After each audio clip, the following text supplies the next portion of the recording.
महाराष्ट्रभर पार पडलेल्या सीटीईटी परीक्षेदरम्यान संभाजीनगर येथील परीक्षा केंद्रावर धक्कादायक प्रकार समोर आलाय।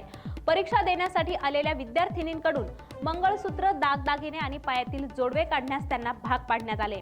विशेष म्हणजे विद्यार्थ्यांना देण्यात आलेल्या हॉल तिकीटवर अशा कोणत्याही सूचनांचा उल्लेख नव्हता। तरीही परीक्षा केंद्रावरील कर्मचाऱ्यांनी महिलांच्या धार्मिक आणि वैवाहिक भावनांना धक्का देत मंगळसूत्र काढल्याचा आता आरोप होतोय।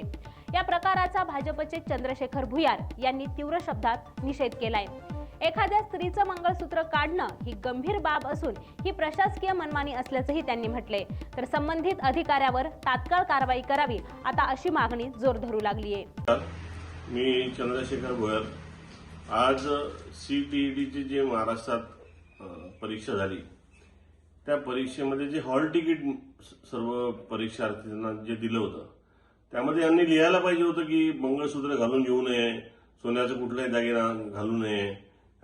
आणि जेव्हा जर तुम्ही हे लिहिलं नाही आहे आणि तुम्ही परीक्षार्थी जेव्हा परीक्षा द्यायला केंद्रावर गेले तर संभाजीनगरमध्ये मंगळसूत्र काढण्यात आलं। एखाद्या स्त्रीचं मंगळसूत्र काढण्यात येते। मी या प्रकरणाची अतिशय निंदा व्यक्त करतो। संबंधित कर्मचाऱ्यावर तात्काळ याबाबत कारवाई झाली पाहिजे।